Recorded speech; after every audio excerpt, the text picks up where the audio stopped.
अस्सलाम वालेकुम, मैं हूं डॉक्टर एमी बलोच और आप देख रहे हैं हेल्थ केयर क्राफ्ट। सर्दियों का मौसम शुरू होते ही जिल्द की खुश्की के मसाइल आम हो जाते हैं।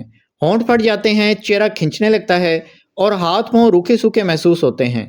सबसे पहले वजूहात के बारे में बात कर लेते हैं, उसके बाद इसके हल के बारे में बात करेंगे।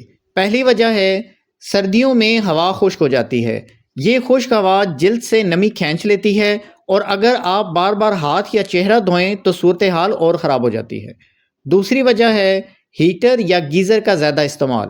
गर्म पानी जिल्द की कुदरती चिकनाई ख़त्म कर देता है, जिसकी वजह से जिल्द में खिंचाव और ख़ारिश पैदा होती है। तीसरी वजह है हम में से ज़्यादातर लोग मॉइस्चराइज़र सिर्फ तब लगाते हैं जब जिल्द बिल्कुल सूख जाती है। हालांकि असल राज ये है कि मॉइस्चराइज़र को जिल्द खुश्क होने से पहले इस्तेमाल किया जाए, ख़ास तौर पर नहाने के फ़ौरन बाद। चौथी वजह है कि हम अपनी ग़िज़ा में पानी, फल और अच्छी चिकनाई कम कर देते हैं। सर्दियों में जिस्म को अंदर से नमी नहीं मिलती, जिसकी वजह से जिल्द बाहर से भी मुरझा जाती है। अब बात करते हैं हल की, जो आसान भी है और कुदरती भी। पहले नंबर पे है कि नहाने के फ़ौरन बाद नारियल या जैतून का तेल हल्का सा लगाएं।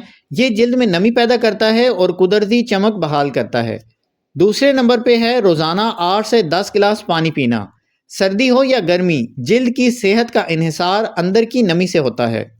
तीसरे नंबर पे है ग़िज़ा में बादाम, अखरोट, मछली और विटामिन ई वाले फल शामिल करें। ये जिल्द को अंदर से नरम और मुलायम बनाते हैं। चौथे नंबर पे है रात को सोने से पहले मॉइस्चराइजिंग क्रीम ज़रूर लगाएं। रात को सोने से पहले मॉइस्चराइजिंग क्रीम लगाने का इस वजह से ज़्यादा फ़ायदा है क्योंकि ये वक्त जिल्द की रिपेयरिंग के लिए सबसे मौसर होता है। याद रखें कि खुश्क जिल्द बीमारी नहीं बल्कि गलत रूटीन का नतीजा है। अगर आप ये छोटी आदतें बदल लें तो सर्दियों में भी आपकी जिल्द रहेगी नरम, चमकदार और तरोताज़ा।